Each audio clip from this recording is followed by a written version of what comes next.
welcome to my channel. If you're new here, hi, hello, welcome. I am Sherrilyn and I am so glad you found me. Generally on my channel, I talk about true crime cases. Sometimes we sprinkle in a little bit of cults and problematic groups and people. If that is something that interests you, I would love if you subscribed, liked, commented, all of the things to really help my channel out. And if you turn on the notification, you'll get a notification.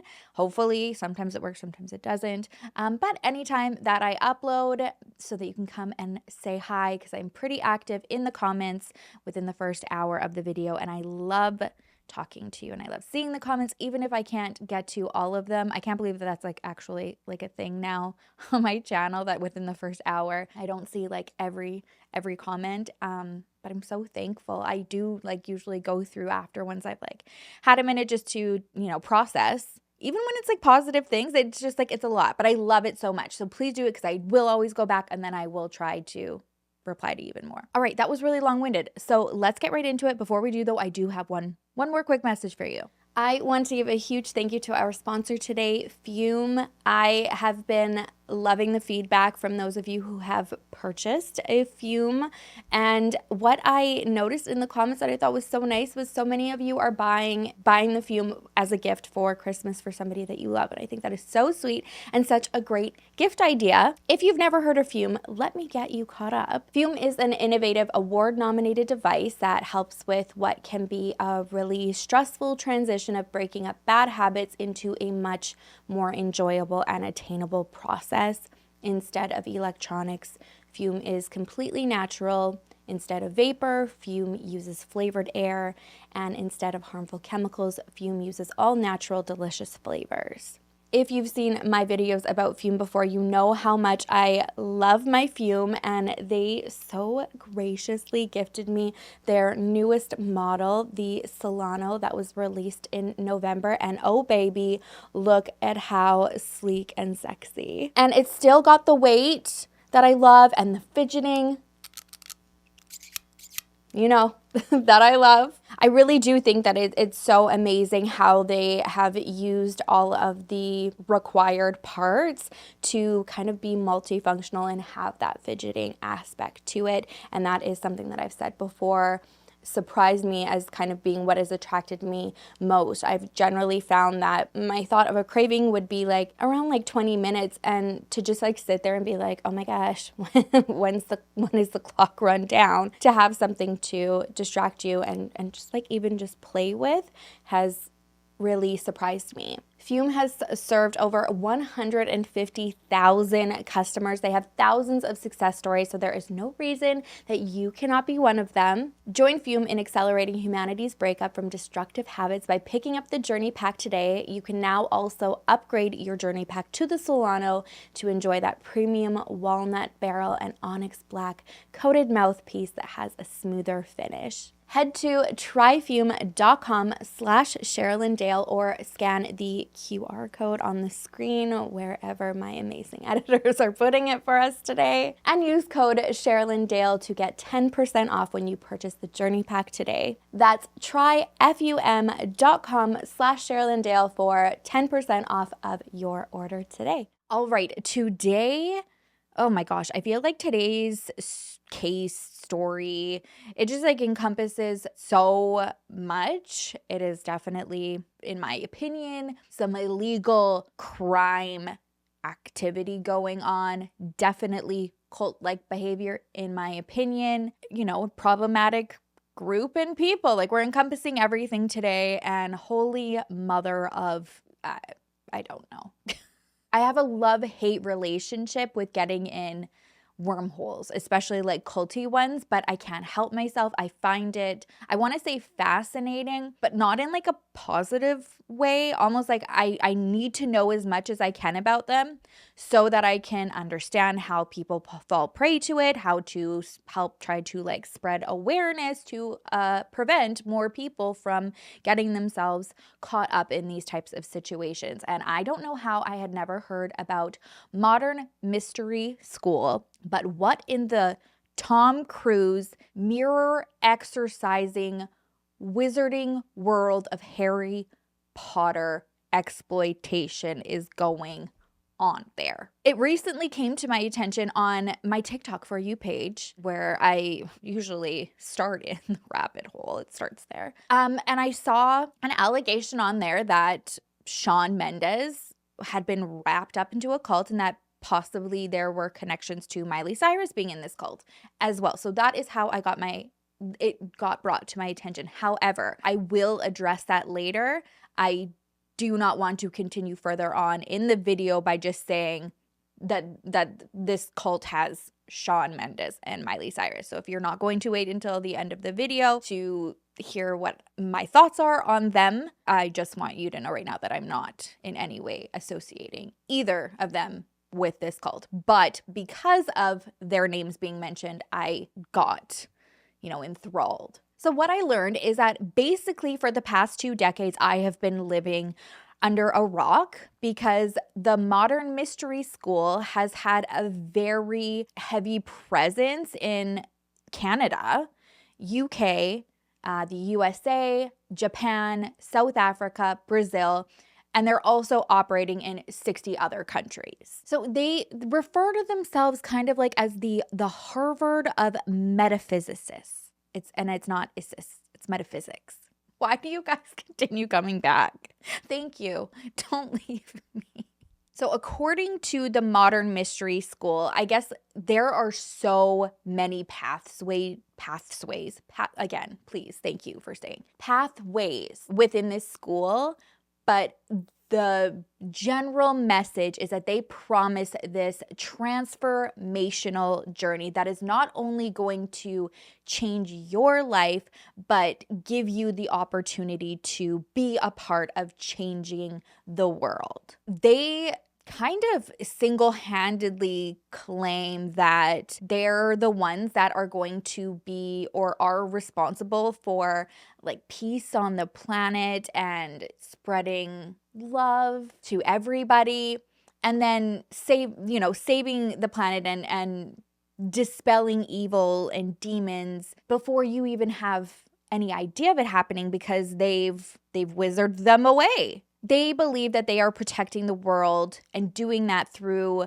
a combination of things like martial arts, metaphysics, and magic. Throughout this, it's not just like, okay, you're doing this for the greater good, which is a nice thing to do as well, but there's more layers to it. There's a lot of self-improvement, self-development, meditation.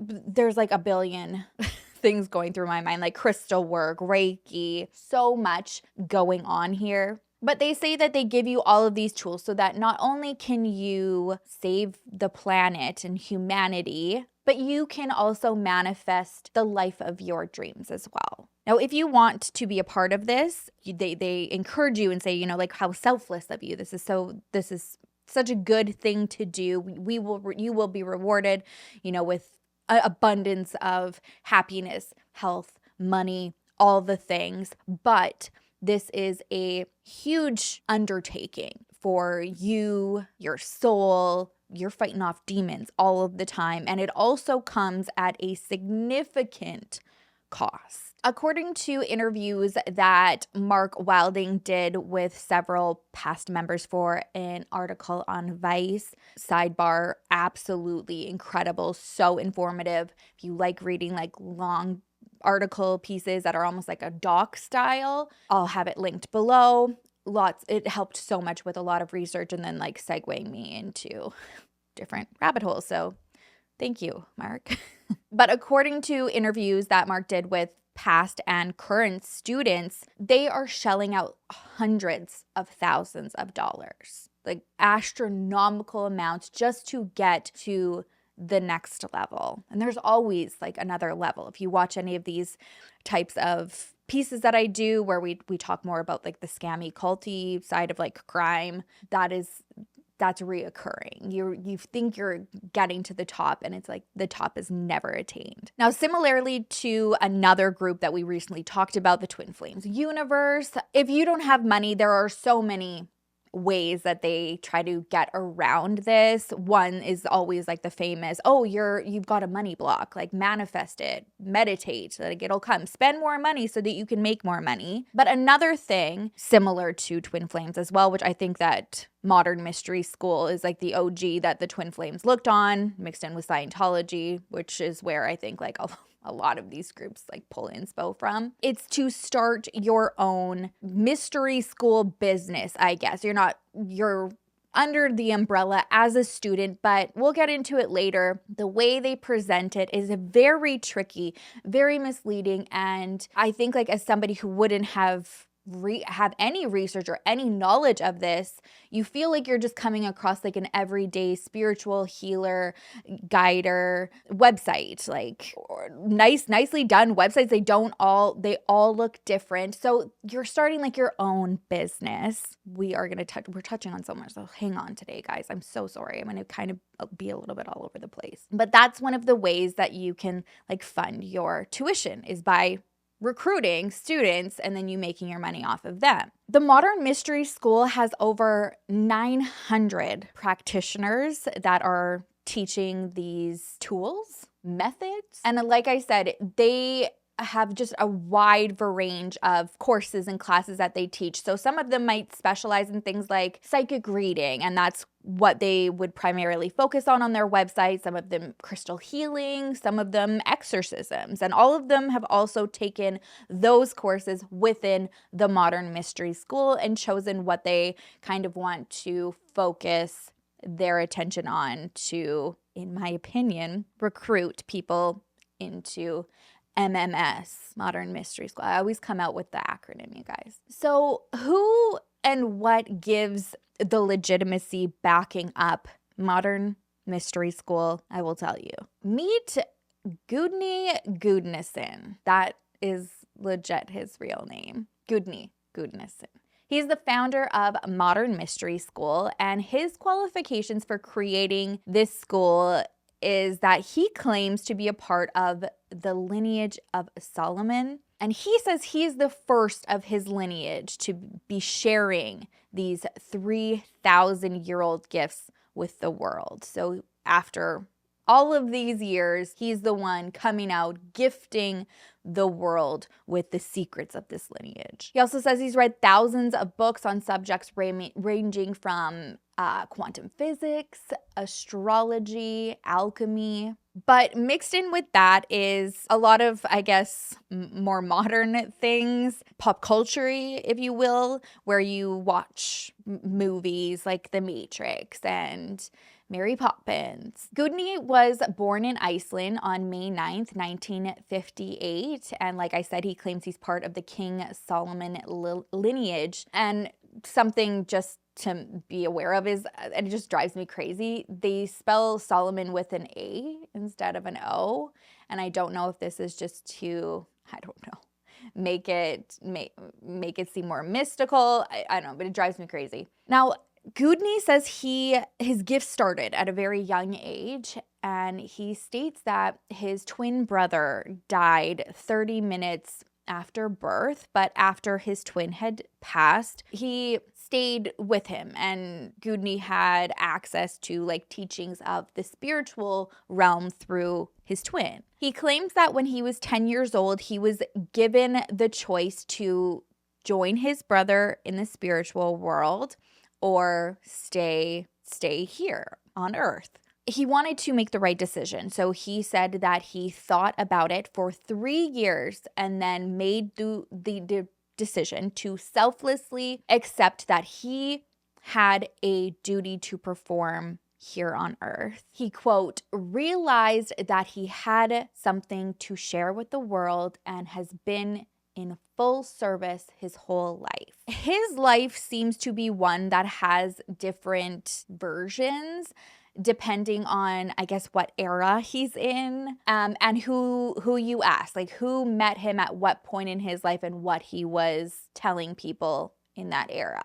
Based on that article that I read on Vice, he has claimed that he studied with a number of ancient mystery schools all over the world, from Tibet, Africa, Japan, Transylvania, and through biographies that have also been posted online, he claims he's a martial arts master, a doctor of metaphysics, and trainer to bodyguards of the Dalai Lama. One of those online biographies states that Gudni's resume is too good to be true, and based on the accounts from former students, they believe that to be factual. It is too good to be true, and that it is straight up BS, and that he's a scam artist. According to Mark Wilding's research, he was able to trace back Gudni's life as a teacher healer to his early 20s. And this is when he became rather intrigued, obsessed with twin Icelandic artists named, I did a pronunciation checker for this, so I hope I somewhat am doing it okay. Their names were Hiker and Hordish Horison. I think that's as good as I'm going to be able to achieve. And I guess these were twin brothers who were a pretty big deal, known for their work for incorporating like martial arts and like movement. In the mid-70s, they were both national judo champions, and then they had also developed their own teaching method. It was called Kimiwasa, and it was basically like martial arts, self-defense, and dance in one. So Gudni had joined the group to learn this basically when it was starting and when the twins were kind of taking off and making a name for themselves. They definitely got quite a bit of attention in Iceland. In 1984, they were asked to be a part of a movie called When the Raven Flies, which I guess is a Viking movie that still is one of Iceland's most loved films. And Gudni had landed a role in this film as well because he was pretty close to the teachers. And he also got attention from the director, that he was very committed.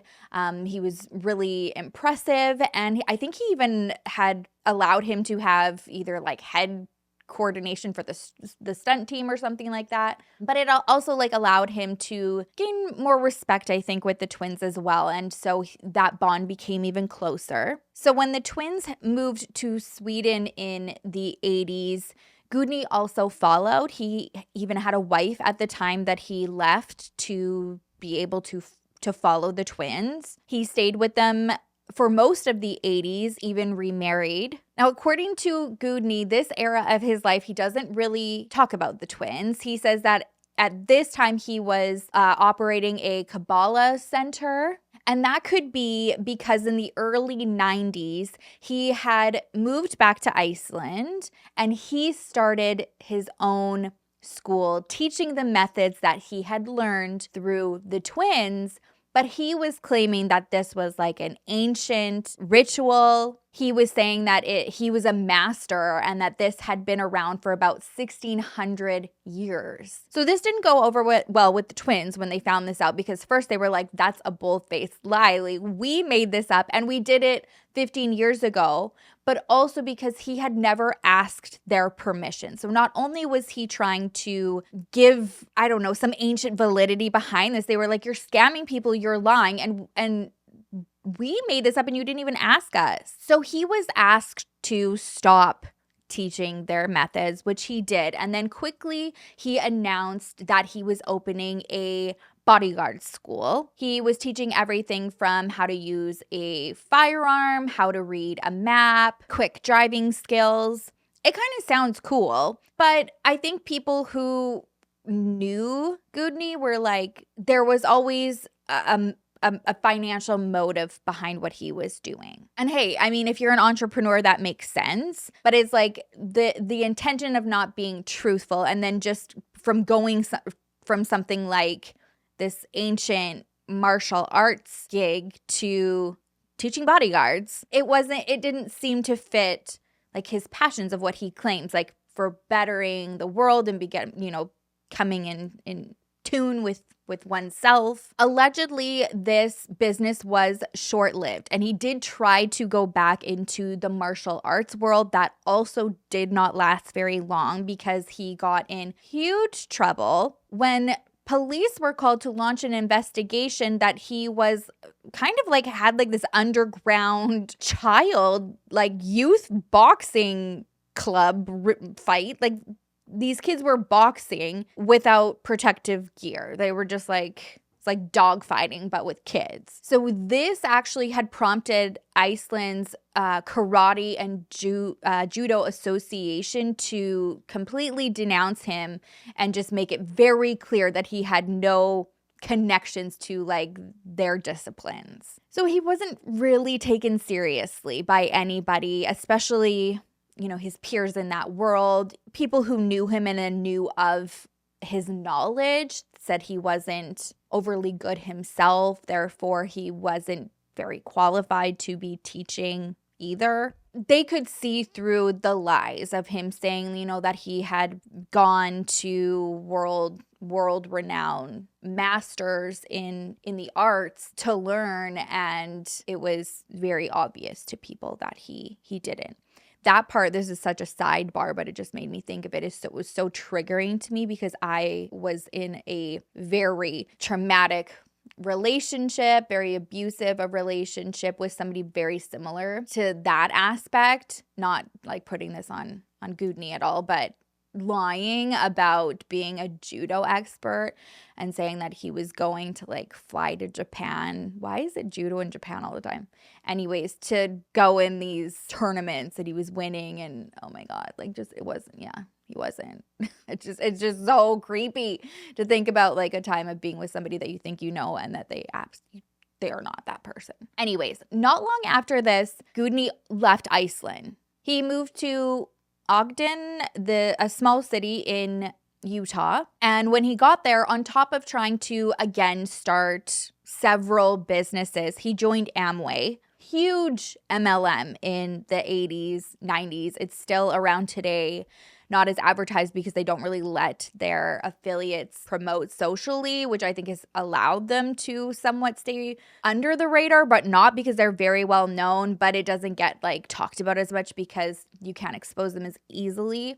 Anyways, still around, still predatory, and Gudni was an affiliate. He claims when he moved to the United States, he came with $32, and in 2 years, he became a millionaire. And he says he did this by using the MLM model, like the Amway model for his business. And this is kind of where lives intersect and a new business is formed. When he gets to Utah, he meets a woman named Lori Seacrest, not Seacrest. And she was already rather established spiritual healer and psychic. And together they start the Trial Light Foundation. They held a lot of seminars through this company where they taught techniques to create, you know, a state of mental peace and joy. They also sold products they called like an elixir called antimony. They said it's the elixir of life and it can open you up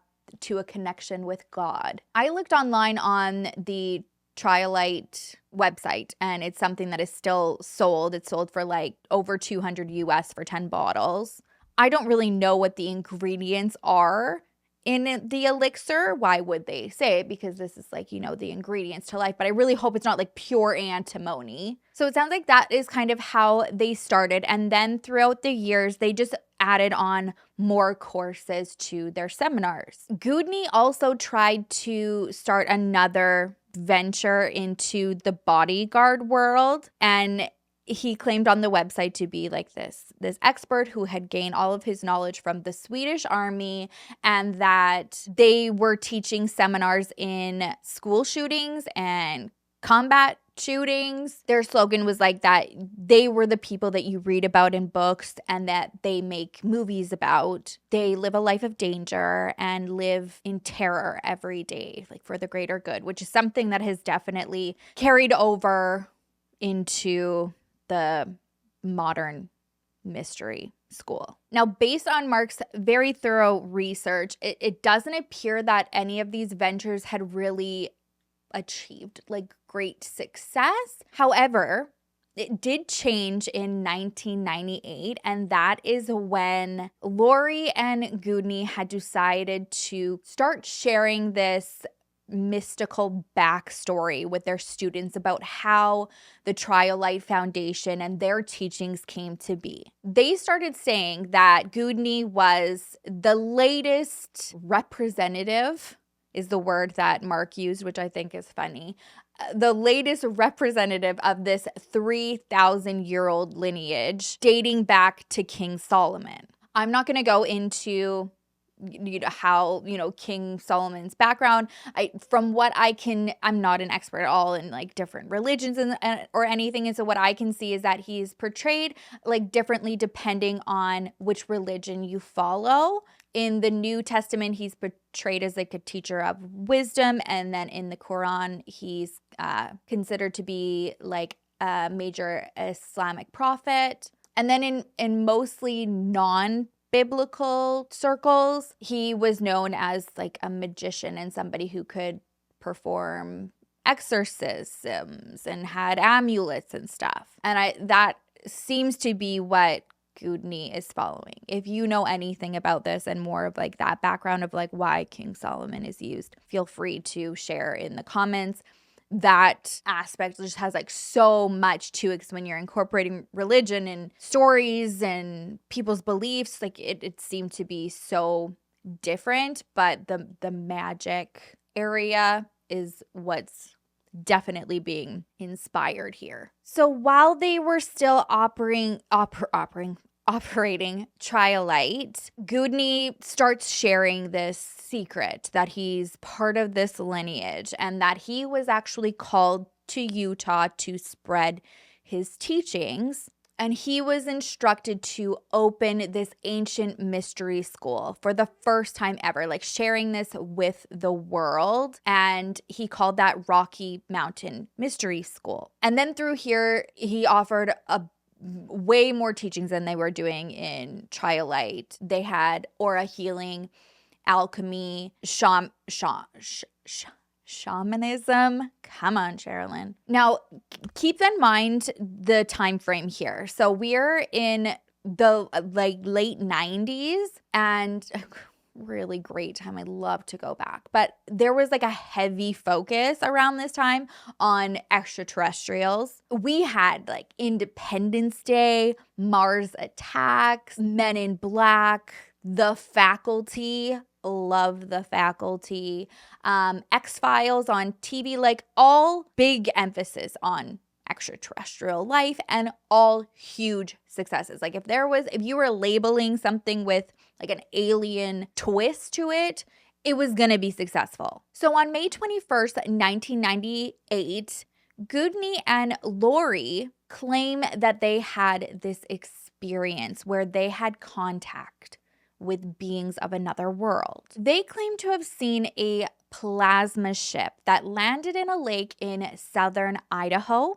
and inside the ship were members of an alien race called the Nathers. And for over 3 weeks, the Nathers showed Gudni and Lori wondrous technology, and they asked the two of them to share it with the world. One of these techniques is known as DNA activation. Today, the process is referred to as life activation, but whether I say DNA activation, life activation, or you see that somewhere, allegedly those are the same. Now, initially, before this ET encounter, when it came to DNA activation, Gudni was saying everybody has 24 strands of DNA. There's 12 physical, 12 spiritual, and using a process that is similar to Reiki, Gudni could activate 22 of those DNA strands, and he did this through a crystal wand, unlike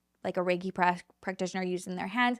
He would use the crystal wand to like activate, but activating the 2 final strands had always been a mystery to him. And then after this encounter with the Nathers, they taught him how to do that. Once he learned that, now he was able to provide a service of complete physical experience with the spiritual world and give this to his students. One of the first things that he started teaching students was how to also perform this DNA life activation on people, so they would also be able to spread the teaching, meet clients, students, and bring them into the school. Once they had rebranded this way into like the alien realm, their life changed. Like, it caught attention, and within 3 years they had expanded from the United States into Canada, into the UK.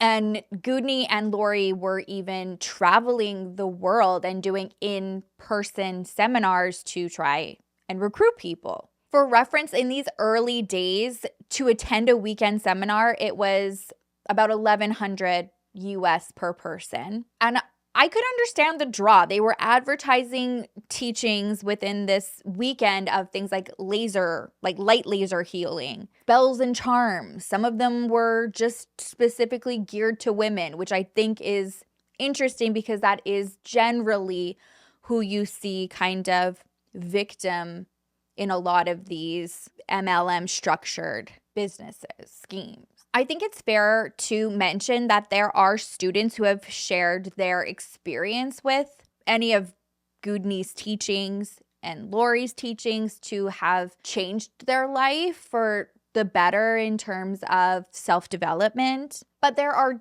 just as many, and in my opinion, much more. Now, not my opinion, I feel like way more that have come forward who claim to have been manipulated and exploited financially, sexually, and very bullied. One of the school's earliest members, students, had done an interview with Mark, and I thought that her insight was really important because she had been somebody who was there from those early ages when Gudni and Lori had just started. So she kind of saw everything unfold. She saw in those very early days that it felt like a family. Gudni did a lot of one-on-one teachings.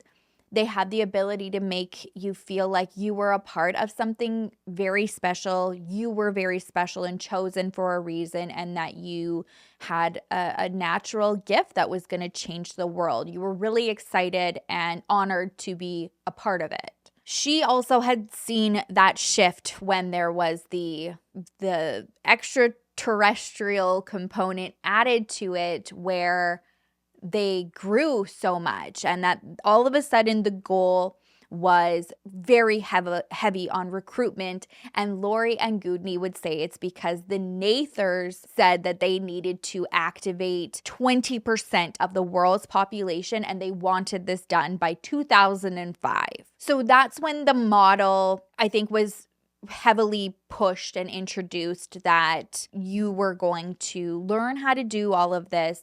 You were going to bring people in, teach them. They were going to teach people, so on and so forth, and you were going to create your own business doing so. Now, I am of the belief that MLMs are like a commercial cult. If you haven't already, go watch my girl Chelsea Suarez over at IMCC Suarez. She talks a lot about this subject and just how predatory it is. Now, I was somebody that was in a couple MLMs very briefly, and just somebody who had no idea how damaging it was. Like, I definitely bought into the narrative of like the time freedom and make money and help other people make money. And like I said, my experience was very brief, and it was because I just, in my mind, I was like, oh, there were some things that I thought were like weren't right, like just didn't feel right, especially involving some people that were being recruited where it was very obvious like they were not going to succeed. And it wasn't their fault. There was like a lot of factors that were happening, and just like the things that were said to them and like the blame that was put on them, like it just felt icky.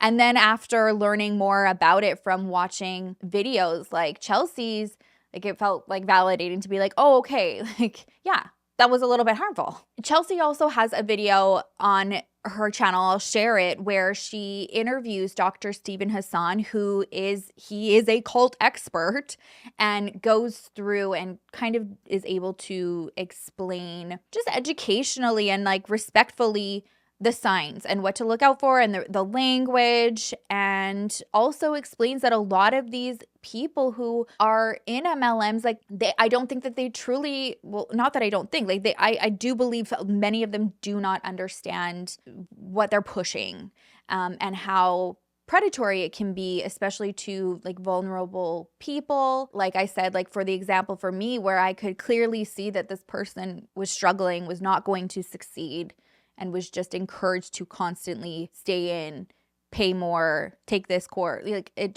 was so wrong. And then he explains it. So again, like super validating to be like, I'm not here anymore. I don't want to look. But then to know like that it's happening in basically all of them. And just like for a reference, like this is in no way a dig if you are in an MLM or have been in an MLM. I do believe that they are designed for its distributors to believe that they are going to be successful and that they are going to make everybody that they bring in and care about successful as well. I think the intention generally when people go in is pure, but they're also, you're like not like a lot of these groups and higher leaders, they do not provide the cold hard truth that the success rate is very, very low. And if you're not attaining certain goals, the blame is always put on you. Like you're not doing enough. You're not trying hard enough. And Chelsea goes into a lot of that where she has examples. Even lately, she's been kind of going like, where are they now? Where she goes and checks in on distributors from when she first started her channel around the time that I started mine. And all of these years later, they're either still in the same one that they were in, not multimillionaires that they had been kind of manifesting and saying that they were going to be in a few short years, retiring their husbands, all of those things. Like it wasn't happening. And it's heartbreaking to see like some of them are like, they do blame themselves and they're like, wait, I just got to keep on going and I'm not going to listen to that doubt. And it's so upsetting because it's just the system that is set up to fail, not you. There was actually somebody who was interviewed for the Vice article who was still a student in MMS at the time of that interview. And the verbiage that was used to just kind of dispel any rumors that MMS was like a cult or its students weren't, or its teachers weren't seeing success, that defense verbiage was very similar to things that I've seen like on like through distributors that I even know that are in MLMs.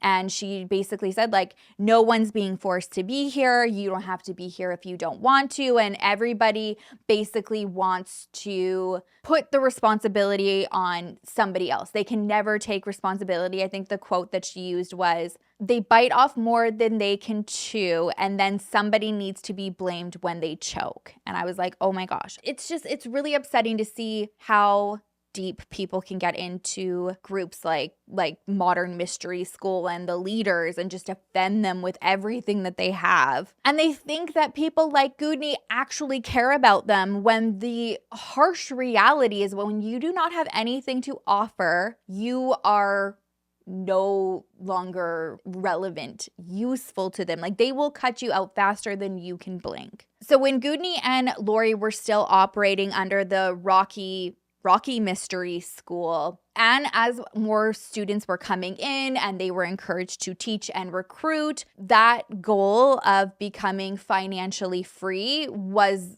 not happening. In fact, it was getting worse, because at least when it was just about like kind of doing one-on-one healing sessions and stuff, there was just like a purpose to it, right? Like you're there to get a session and move on. And this was now recruitment based. And in order to climb the ranks, you're paying more money to do so.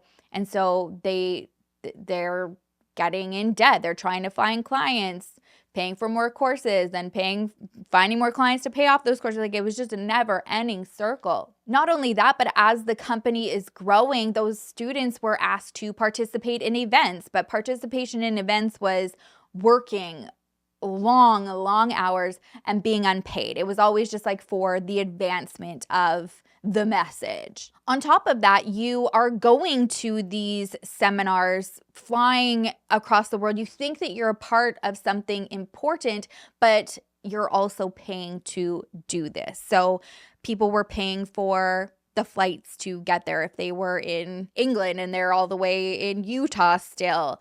The food, the hotel accommodations, the car rentals, like all of this was coming out of their pockets. And often these were mandatory. And I think that verbiage has changed a lot. And I have seen that as well in like MLM companies like Monet or something like that, where they do conferences and it's not mandatory to go, but you know that it's like heavily suggested and you are treated differently if you attend versus if you don't attend. Early on, those like OG students just justified it by being like, we're lucky to be a part of this at this level. Like if this is taking off, we see the message, like we're really lucky to be alongside. And then that's all that focus slowly became. And then it was more courses and more courses. You were never catching up, even if you had been there from like the starting of the school. Not only that, but let's say you had achieved that top rank. It wasn't like, okay, that you have spent all you need to spend. You have gotten to the top rank. Now just focus on teaching and profiting off of all of your teachings. No, in order to keep that certificate, you needed to pay a sum constantly to like refresh and make sure that you were still current. This was like yearly, but you're also still actively in it. I can understand with like things like that with like real estate agents or whatever, just to make sure that you are out there actively doing it up to standards and all of that. But this was like, you were an active teacher. This was encouraged to be your full-time job. And then to have to keep your rank by pouring in money just so that you didn't like drop down to the next one. Yeah. Now, within the Rocky Mystery School, you're probably thinking, okay, like when does Modern Mystery School comes in? It comes in right about now. In 2006, there was a situation that happened that changed like the course of Rocky Mystery School. I want to keep saying like Rocky Mountain. Rocky Mystery School. And that's when Gudni and Lori got a divorce. Allegedly, it was over infidelities that were happening between students and Gudni. So she carried on with Trial Light Foundation. As far as I could see, there is still a website for Trial Light Foundation and kind of still has like a similar teachings where you can purchase wands for over $1,000 and buy the antimony elixir. There's also the DNA activation shtick going on, and I don't know if that's why it says life activation in Modern Mystery School and then and then the Trial Light is DNA, so that they don't have the same. And then another difference between this whole DNA activation sticking with Trial Light is that where Gudni talks about the lineage of King Solomon, Trial Light talks about it being from Adam Kadmon lineage. I probably said that word wrong, the last name. So after their divorce, Gudni decides to completely revamp again. He moves to Japan this time. He remarries again. He marries a student that was a translator for him named Aiko. And then this is where the rebrand happened. He starts Modern Mystery School, which is what it is today, MMS. So at the time of their divorce, the mystery school that they had started together was pretty established in the United States and Canada, like I said, and he's trying to start his own thing over in Japan, but he still wants the students that decided to stay with him to have like their hub still, and he needed somebody to run that. So he recruited somebody named Dave Lanyon. He was a super ambitious student out of Toronto. I believe that is where he still operates today. And according to Dave, he's very similar to Gudni in the way of wanting to learn the mysteries of the world, do better, and then pass on those teachings. His main motto is to know thyself and and to teach that. He's also described as a member of the Knights Templar and a world-class martial arts instructor. And according to some students who met Dave when he had first joined Gudni, he had alleged that prior to becoming a member of the Rocky Mystery School, he was a collector for the mob. Debt collector, that is.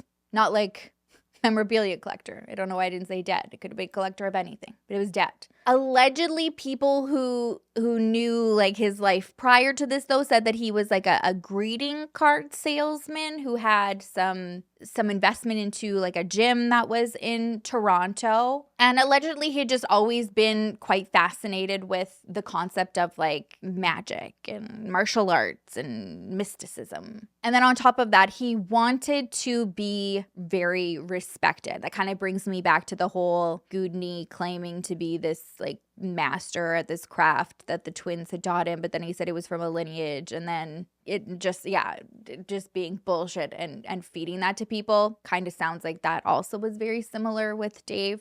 And I kind of feel that a lot as we've been learning more about these like founders or like, you know, CEOs of these groups. Like they just so badly want to be worshipped. And you can clearly see that in like the names too. Like, so for Dave Lanyon, he's referred to as Sovereign Ipsissimus Dave Lanyon. And I mentioned it in the Twin Flames video. It just drives me crazy with these names and these designations.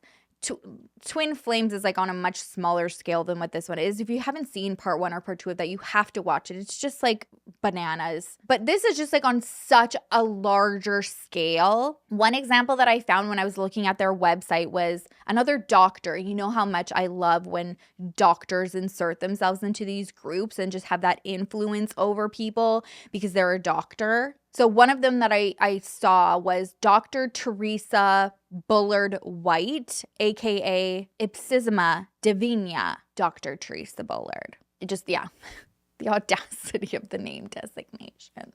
But Dr. Theresa is a really good example on how far these reachings get. On her website, I see that she has her own original series called Mystery Teachings, and it's on Gaia. I don't know if you know what Gaia is, but it's like Netflix for like consciousness expanding video is what they say. It's been kind of I've seen like mixed reviews on it. It's been pretty criticized for being like the conspiracy theory hub. Regardless though, like it's got thousands of videos on so many different topics.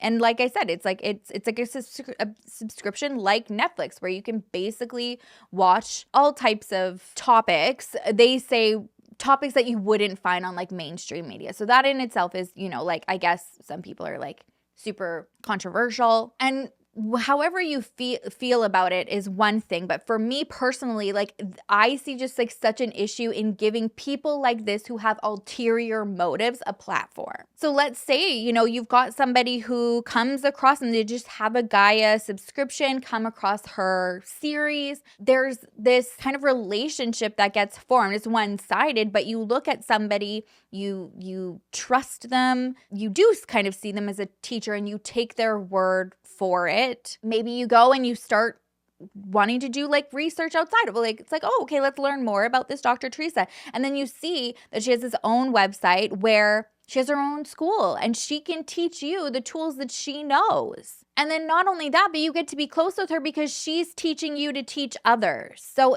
it just like, it really bothers me because it's predatory. And it's these types of people that I don't have the sympathy for. The ones that know better. She knows that Modern Mystery School is set up like an MLM and that she benefits greatly from it financially. One reason I wanted to bring attention to this is for this reason specifically. Now, I saw that in 2018, there was already a psychologist that got in a lot of trouble. She actually had to surrender her license because she was a member of Modern Mystery School, and she was encouraging her patients to join Modern Mystery School as a part of their therapy. And in my opinion, this needs to happen much more than just her. There needs to be way more examples than her for the other like doctors. Example on Twin Flames, like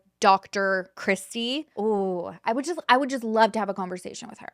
Christy, please, like, call me. I just want to talk. Like, advertising yourself as a doctor in these groups is such a conflict of interest. There was one that made my blood boil even more than Divina Teresa. Her name's Dr. Rita Vandenberg. We're going to get more into her later on, but yeah, we'll just start with one brave woman named Bernice who has come forward and spoken about her experience with the school, and we'll talk more about kind of like where her and Dr.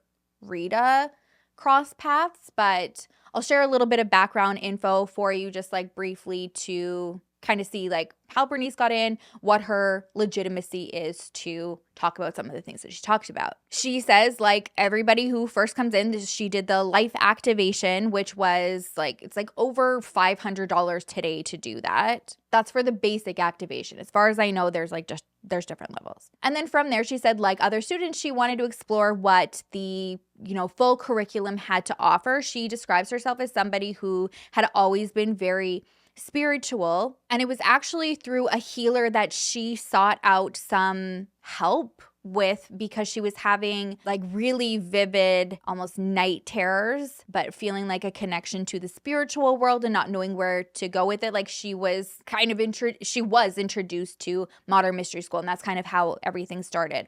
And as she was wanting to progress even further because she had this feeling that this was like her natural calling, you're kind of enticed to keep going. You get these badges, she said. She wanted all the badges, all of the courses, and you're not even realizing how much money you're shelling out just because of how it happens. Not to mention you're also taking extra credit cards out to fund you traveling to go to seminars. So one thing that she said was that not only is a lot of your progress represented by your badges, but there's also an initiation ceremony, and that increases even more as you get higher. So, some of the highest ranks, if you're doing your initiation ceremony, that ceremony is going to cost more than it would have for like your first one. There have been many, many students who have gone and shared their experiences in like vast forums, like through social media, and it's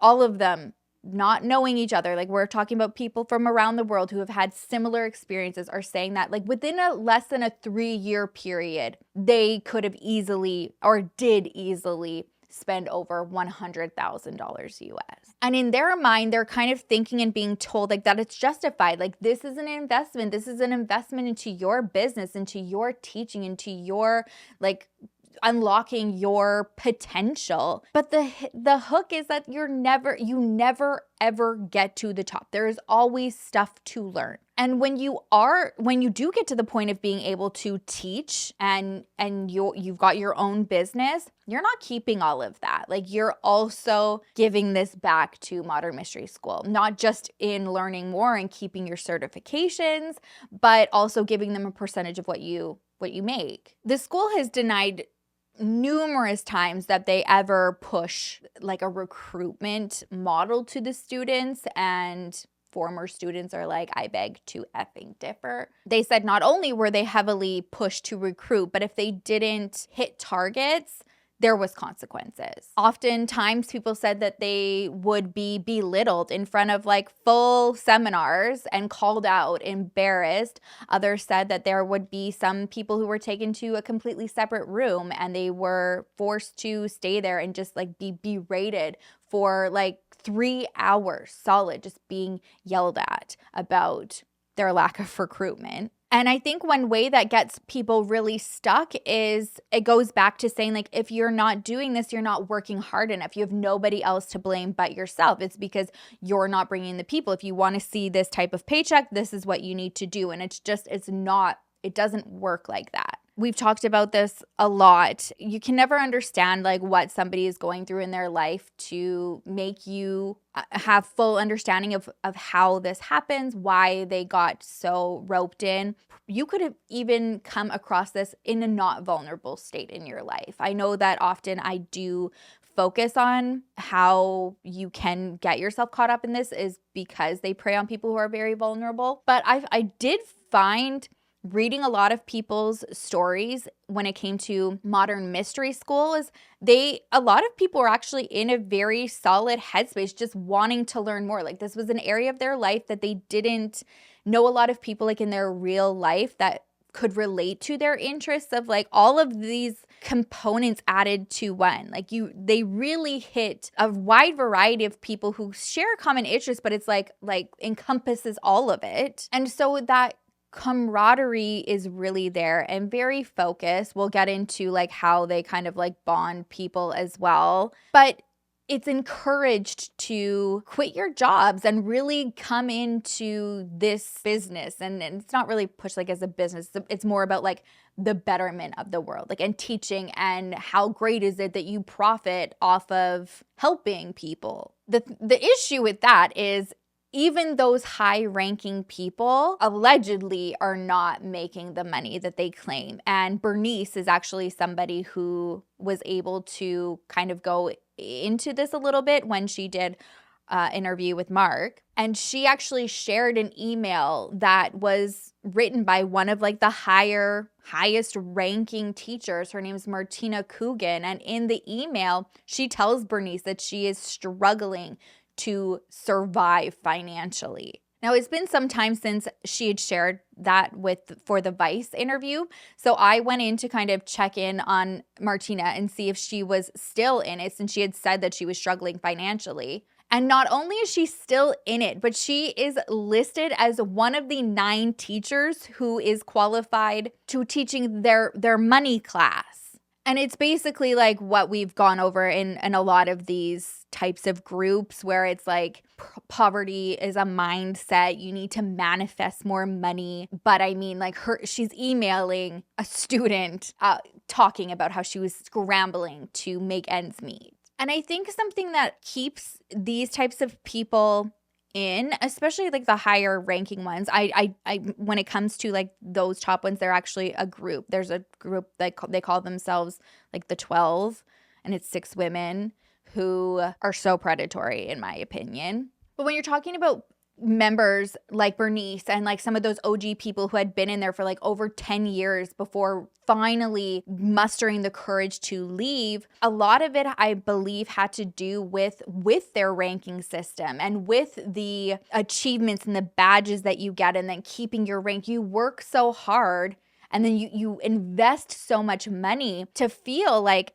okay, this is not feeling right, is one thing. But then you think about it and you had worked so hard for this. And then it's swallowing that pill to realize like it doesn't mean anything. They have been led to believe that they are doing all of this to fight for the future of humanity and to save the world and to make it a better place. And they are like the heroes behind the scenes that like we all have to thank, and we don't even know it. Something that Bernice also shared that can give potential insight to this happening to other students to entice them to stay in longer than they would have attended was definitely an abuse of power and like seduction.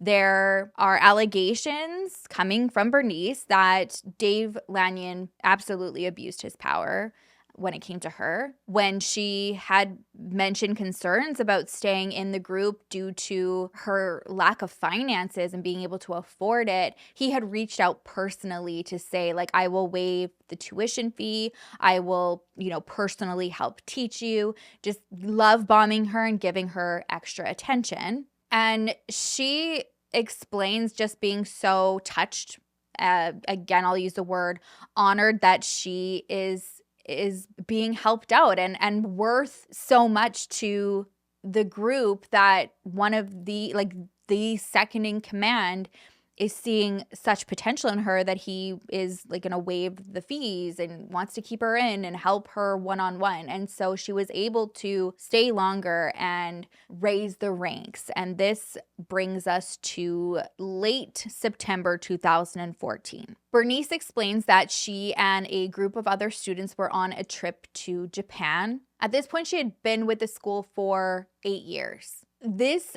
initiation that they were to do in Japan happened at this like retreat. And for 3 days, she explains that they had to sit in meditation, stuck in one spot on a mountainside outside with only a water bottle to sustain them. They had no food. They were starving. They didn't sleep. They're delirious from lack of sleep. She's starting to like hallucinate, see like figures swirling around her. And after 72 hours, just like as she's thinking like, I cannot do this anymore. I can't even imagine what that would have felt like. They're guided. They're allowed, you know, the meditation is over and they're walking down this path. And all of a sudden they get to these freshly dug graves. They're told to get in the graves, lay down.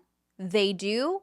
All of a sudden, there's plastic sheeting placed over them, and then they feel the pressure of dirt being piled onto them. They were buried alive. And Bernice, since she had been awake for 72 hours on this mountainside, no food, no sleep, a bottle of water spread out for 3 days.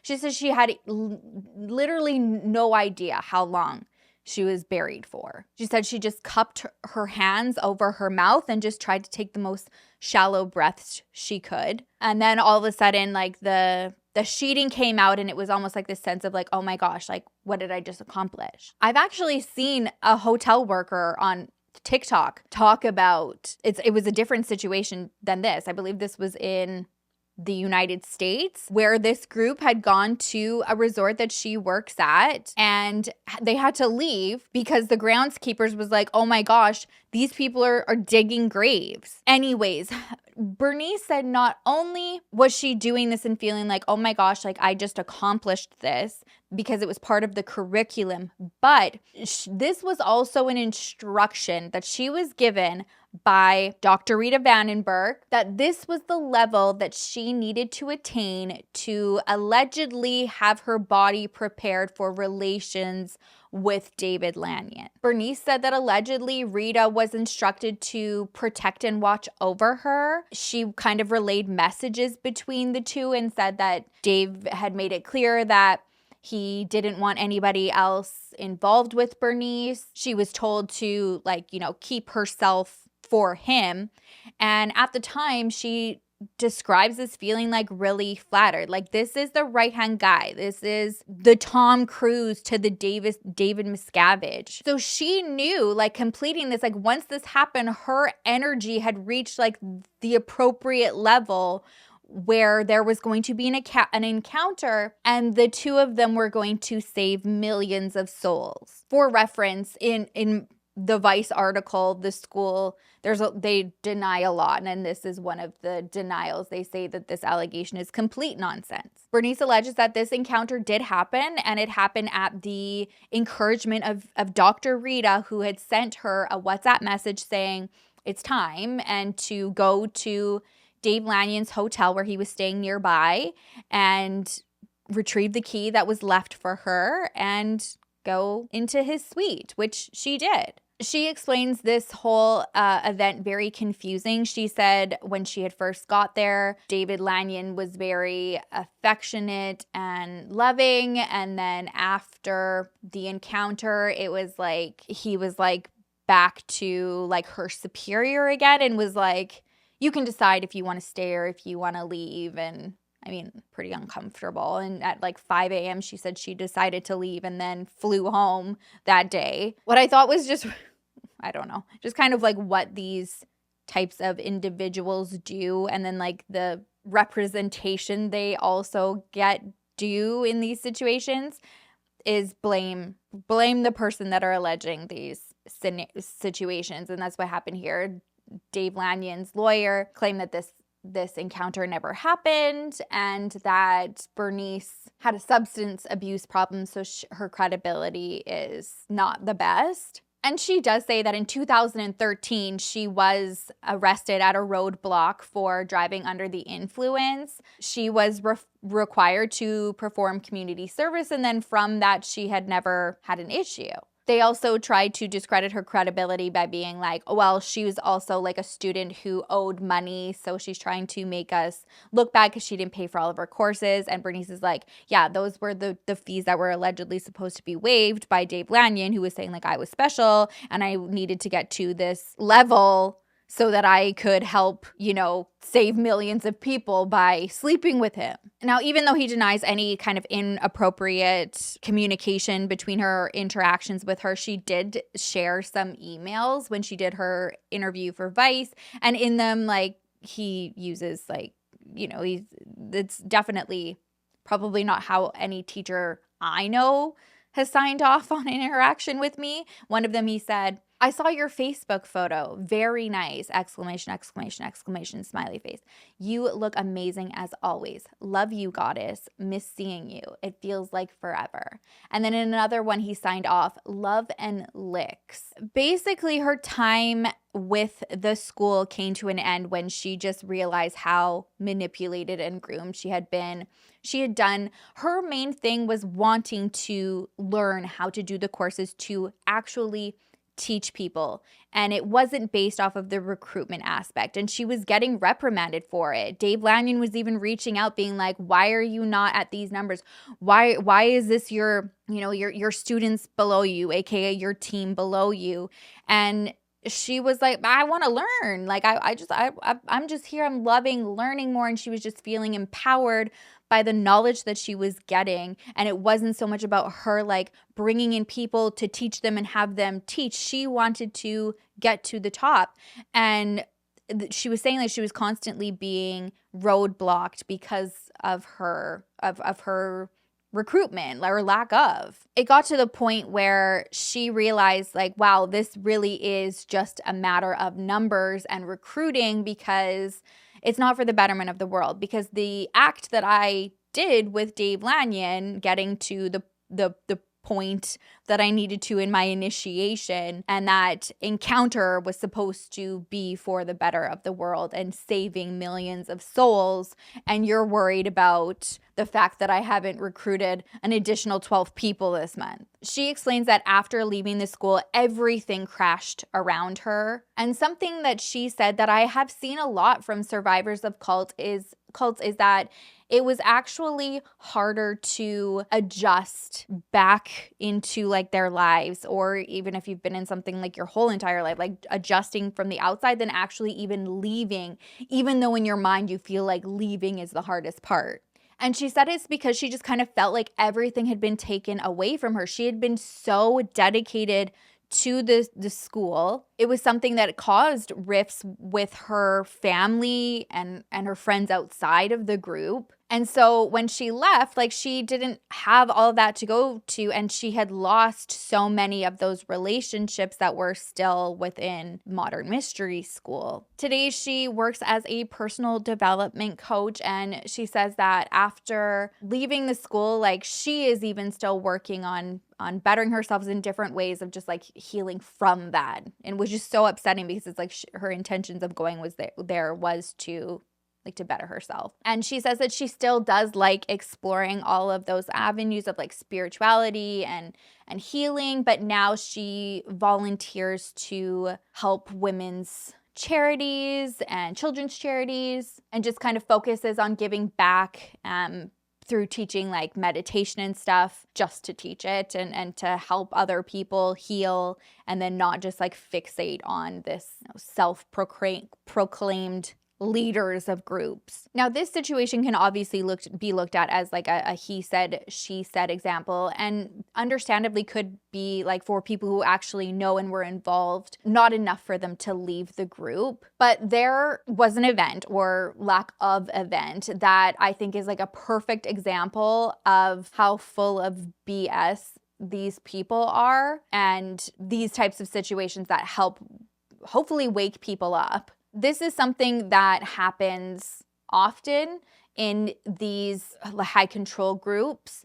There is almost like a doomsday prediction situation. So towards the end of 2011, that started spreading amongst the group. Gudni started telling everybody that there was like this world-changing event that was afoot. There's series, like overwhelming emails that are coming through, and they're just like even more dramatic, that they need to prepare and that there is a potentially catastrophic event that is going to happen and they need like all hands on deck. I just want to read some of the verbiage of one of the emails here just so that you can understand kind of what was being sent. So one part of it said, "The world needs us now more than before. There will always be many excuses not to train and not to serve. But if we don't succeed, on May 5th, 2012, every soul will be lost to heaven." Like, oh my gosh, like that would be terrifying, especially if you are like, if you believe in these people so much. 2 months later, it gets even more intense. He says, "We are getting closer to the end of days, the Armageddon,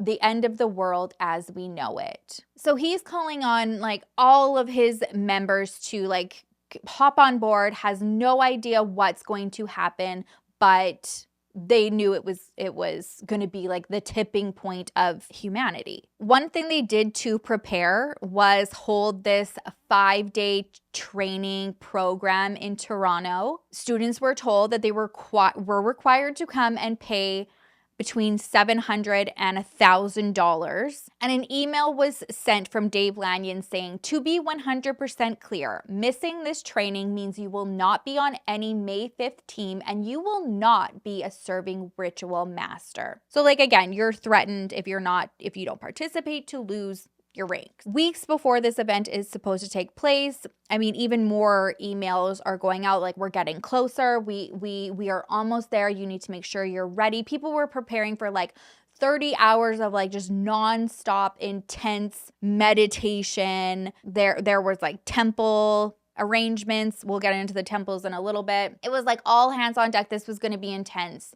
And you needed to be, physically prepared to defeat evil. And there was some verbiage in one of the emails that I thought was really interesting, because it was almost like the way out of having people question you or your validity. And he said in there that people have been asking, what's going to happen on the 5th? Like, what are we preparing for?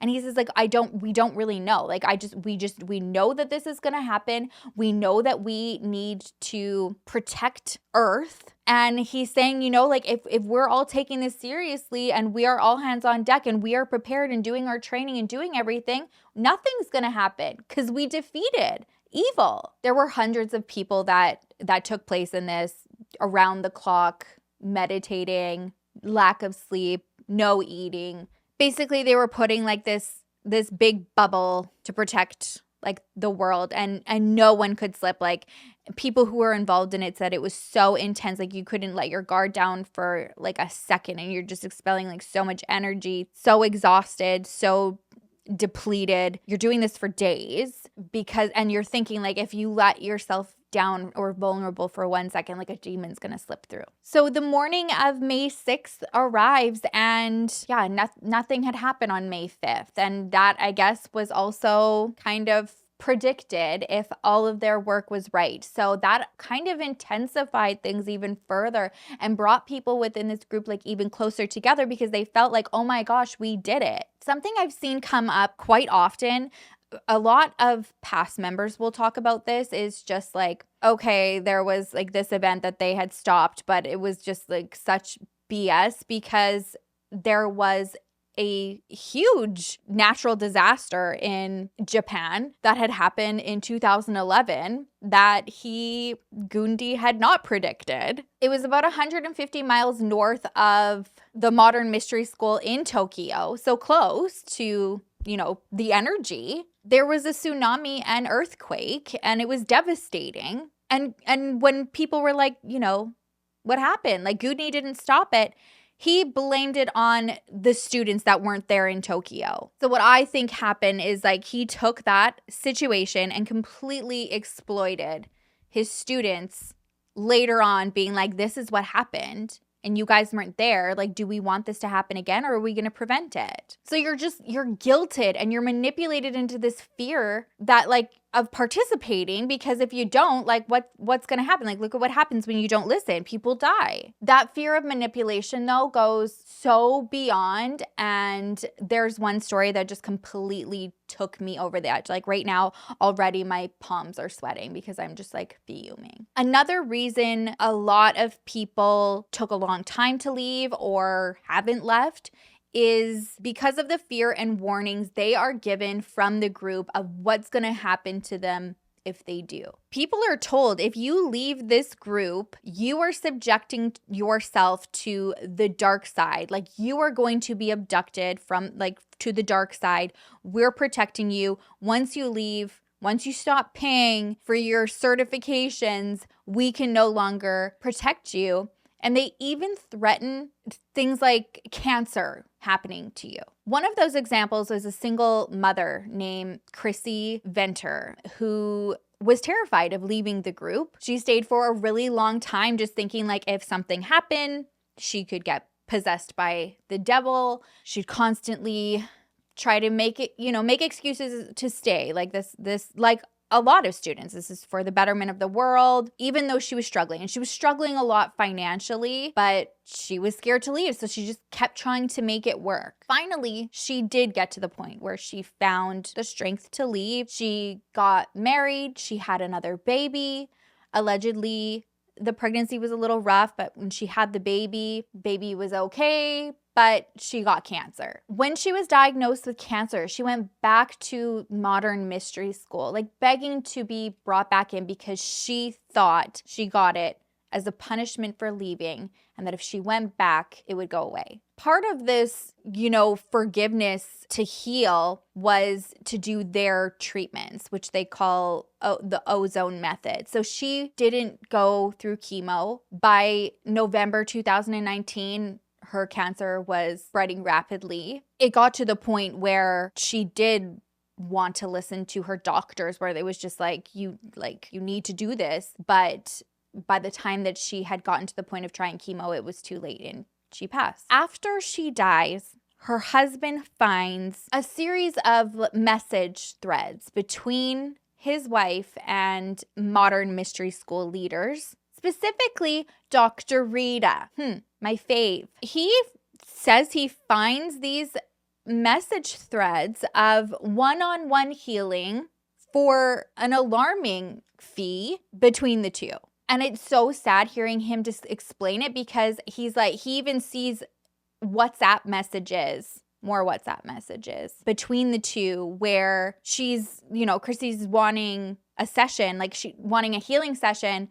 And Rita's like, I'm just waiting to make sure that the payment went through before they carry on. In those months of her desperate to live, while she's dying, her husband tallied up all of the money that she had sent, and it was over $50,000. Dr. Rita had been asked for comment on this and says that her services that she offered were ethical. I mean, I just don't. Wherever you think my mind is going, just like on the rage scale, it's there.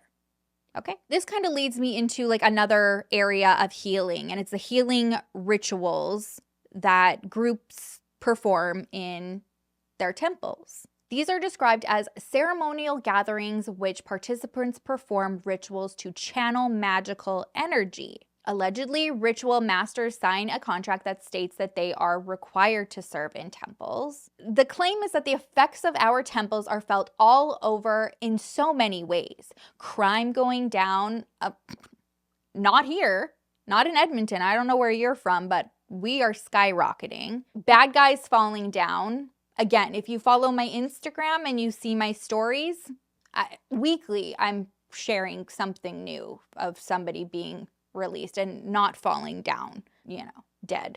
And people rising up against injustice. This is what they claim their temple work does for humanity. And again, Gudni has used threats of catastrophic events that have happened into the work that his students are not doing enough of. And even in an email said that the lack of work that was being done in temples and not being taken seriously caused the flooding in New Orleans. He says straight up, if we do not do our work, people die. It's been alleged that the work in the temple is like a secret NXIVM style inner sex ritual group. There are former students who have been a part of this group who have described that though the tantric healing sessions are kind of like a group date. Like they'll literally all get together, go out for dinner. Gudni sometimes might take them to some sort of erotic show. And then they go back to Gudni's place where they are assigned partners to, mingle with. But then they're also encouraged to mingle all amongst each other. So like basically like a big orge. We're going to say orge for monetization purposes. What I'm going to say next is just disgusting. I don't even want to say it, but I think it's important just to learn like how deplorable and disgusting this group is and why I'm this fired up. It's been alleged that there's never like a one size fits all for these types of healing sessions is what they call them. Tantric healing sessions. So depending on what they were healing, it's like what type of method or magic was used. Just a disclaimer here for just absolute disgusting, inappropriate, I would say SA. During one of these tantric healing sessions, it's been alleged there was a cancer patient who they were trying to heal, and each male that was in that healing session when, came time to, if you have children right now, like just please, if they're watching, sometimes I know like in the background, whatever, not just give it a second. Come back in a second, children. Oh, it's just like so disturbing to even say because I know I'm just going to rage too. So each male was instructed, at climax time to do that in that area on the person who had cancer, where the cancer was, to heal it. Like, I just want to scream. I want to throw up. I want to rage. I want to just I want to jump through the screen, not at you. Like, I'm not mad at you. I would love to be able to transport myself to these pieces of crap who tell people to do this and that this is going to work. Show them some martial arts. The response, the allegations of any tantric healing sessions from the school is the school basically denied it. They said that the students are not required to take part, but touch in all human interaction is important, but there's not required ceremonies at the school that they have to participate in. There are past students who have come forward and talked about their experience. Not everybody is invited. You have to definitely be at a certain level within the school to participate. And so those who are no longer with the school have said that while it's true that nothing has ever been forced, there was definitely the element of the fact that you're invited and you've worked this hard, you justify it as being an honor. And then once you're able to step back, that's when you're able to see, yeah, definitely predatory, and that we were groomed to getting to that point. Now, there have also been allegations that some of the newer initiates had been approached to massage Gudni. This is something that he is very well known for receiving, around-the-clock massages by students to keep his energy flowing. I don't know what in the Jeffrey, who is going on here, but I don't know when it's ever appropriate to have your students just massaging you around the clock 24/7. Not only are they asked to massage him, but then it's also been alleged that certain students were propositioned to go to his hotel room, massage, and then perform acts after the massage. And that's been something that's been really hard for people who've come forward and shared their stories, because it's a really disturbing realization that you've convinced yourself that this is an honor to do, and then just how exploited and taken advantage you were. And then not only are there allegations that the leaders are abusing power within themselves, but also for their friends. So it's been alleged that they've had friends come to certain events and shown interest in members of Modern Mystery School and approached them, and then those women have said, no, I'm okay.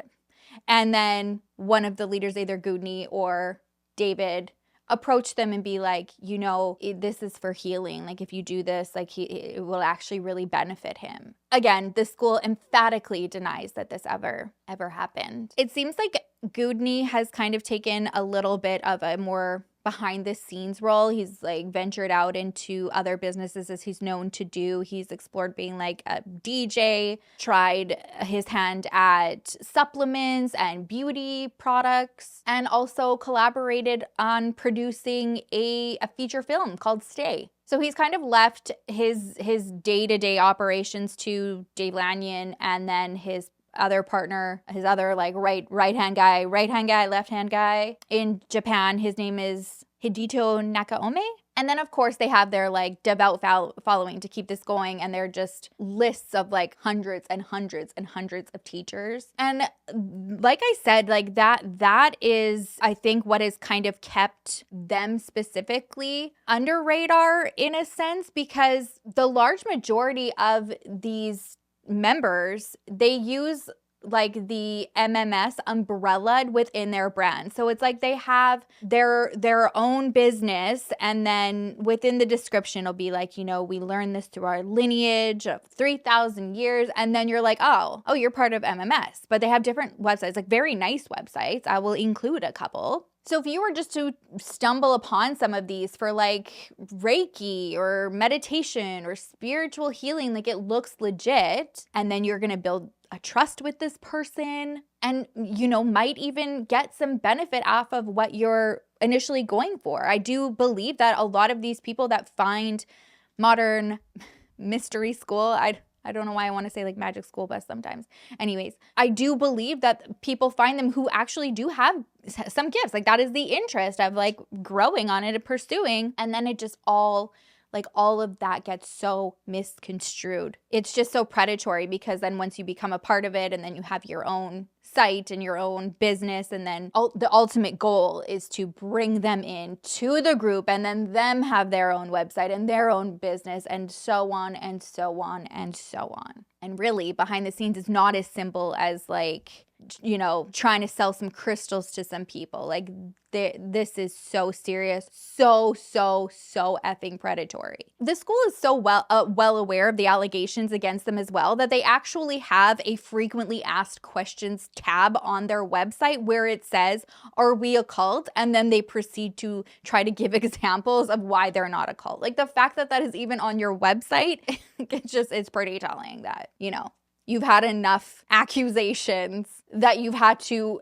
put it out there on your website. While I was doing research for this video, I came across a lot of former members, a lot of family members who have, had lost family members, or, thankfully some of them had come back and were just like sharing their experiences. And I just wanted to share one of the responses from a former member that was replying to a concerned family member speaking about her husband being involved in this. And this was a former member's response. To the anonymous person above who's concerned about their relatives' involvement in MMS.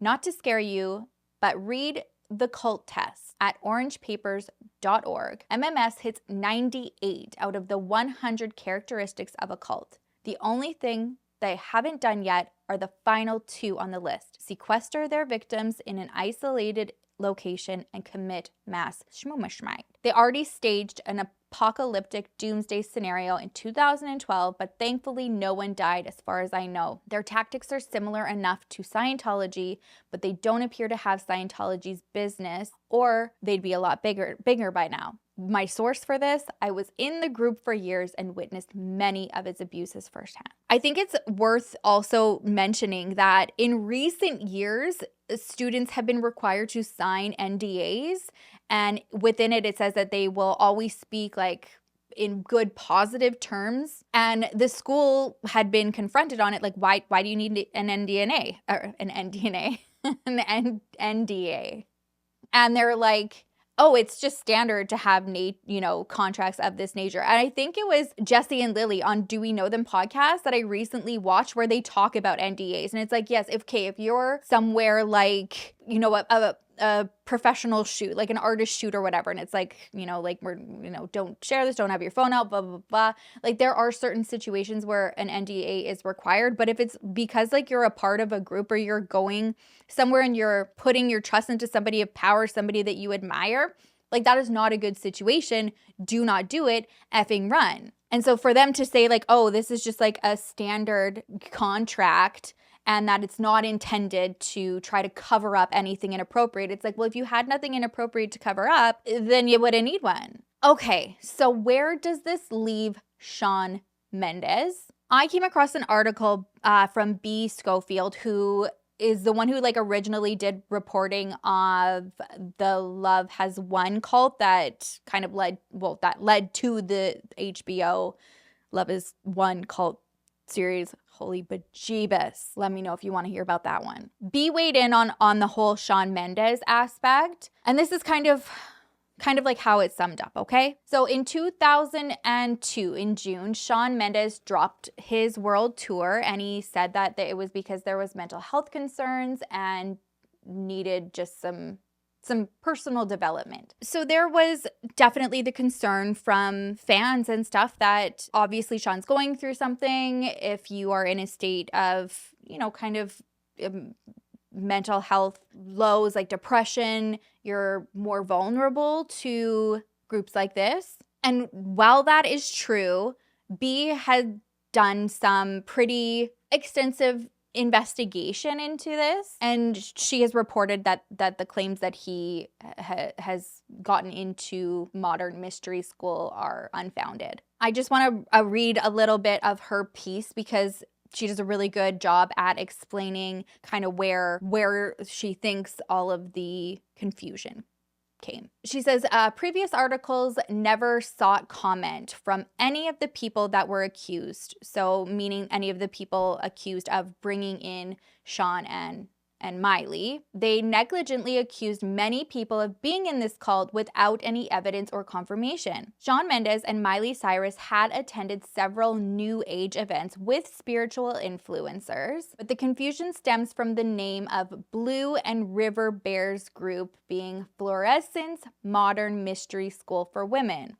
So she's referring to spiritual influencers Blue, Andre DeQuam, Gary Jones, and Lily Ashwell. And so a couple things were getting intertwined here. So there was a group that Blue and River Bear have called Fluorescence Modern Mystery School for Women. And then Andre has a podcast called Know Thyself, which was like what David Lanyon says, like that his specialty is, and always saying like know thyself. Both of these terms, though, I guess are used wildly in spiritual realm area. When these influencers kind of were being questioned about this and saying like they're the ones who brought Miley in and then brought Shawn somehow in, they were like, what the heck? They didn't know what modern mystery school was. So she understands that, you know, the term, I guess, modern mystery school, which is like a generic term used by a lot of people, and the fact that she has her group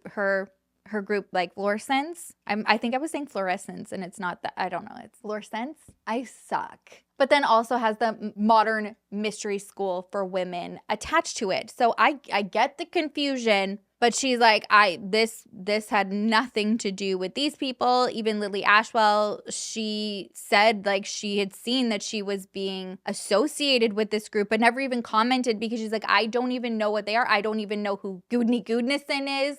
Gudnason. And the photo of her with Blue and Miley is at the Fluorescence. Yeah, it's there. They emphatically deny having anything to do or any association with Modern Mystery School. They say, we use that term in our sisterhood as it is a common way of sharing using ancient wisdom for modern times, but this is not a relation to any established group in any way. B also reached out to Gudnason's Modern Mystery School for a comment, and they said that there is no affiliation between the two. And then I just want to finish with how B kind of finished her piece because I think it is so important. And she says, unfortunately, endless speculation has turned into numerous published reports claiming Shawn Mendes and Miley Cyrus are part of the modern mystery school cult. There are now dozens of articles and videos making this damaging allegation. None of these articles included responses from the subjects they branded as cult members such as Blue Guerin Jones, Lily Ashwell, or Andre Duquam. False allegations are not only bad journalism, but can impact innocent people's lives significantly, River Bear told me being B. And this is so true. And while I'll be honest, like I didn't know about this cult until TikTok and that's the association with Shawn Mendes, like it is so important to do research before spreading information. I get it. We are human. We make mistakes. I think if your intentions are pure, you do try as hard as you can to not make those mistakes, to research as thoroughly as you can. But like B said, like it was pretty easy for her to dispute those claims by simply reaching out to some of the key people that were in the narrative to learn what was going on. And so that's also what my issue is with like fast trending reporting on true crime cases. Like in those early stages where there's not a lot of information and then just sitting there and speculating what's happening. I don't like it, which is usually why you'll see that I wait until an arrest as often as I can, or unless there's like a released affidavit with enough information to bring a case to you. It's just how I roll. I think like a lot of misinformation can get spread that way. That being said, I'm glad from like what we know that Shawn and Miley are not involved in being taken advantage here, but there's no doubt in my mind that there already are like so many still very deep into this, very trapped into this, and in my opinion, more to come. So that is why it is, you can help by continuing the conversation, spreading the word with the facts that we know, and just making, the story, it's not like you need like some salacious thing to get attention and views. Yeah, okay, you've got key people, Miley and Shawn, but now like it just kind of discredits the seriousness of the group. Like there's enough shocking shit that is happening within this group that needs to get shut down, in my opinion, that you don't need to attach Shawn and Miley to it. Also, another thing that happens there is if Shawn is going through something mentally, that's really heavy. And then so to have like being tagged and have all of that pressure on you and, accusations that you're in this cult. And I know that people's intentions are concerned. You're worried for him. But like I started off this video saying, like when I get a lot of messages and comments, it can get overwhelming, even if it's positive. I mean, I love it. Don't stop that coming. But I can only imagine on like his level of like millions and millions and millions of people. And then you've got people like an issue that they're concerned for you about. Like we just gotta know before, just to protect like what he's going through as well. But yes, talk about these groups, talk about the facts in the groups, share the survivor stories. That is the best thing that you can do to spread awareness and just prevent them from being able to continue preying on people around the world. Like that's what's really freaking terrifying about them. Okay, that is it for me today. Thank you so much for sticking around. I know this was so long. I love and I appreciate you so much. If you haven't already, please don't forget to like and subscribe. It means the world to me that I'm choking on my own spit.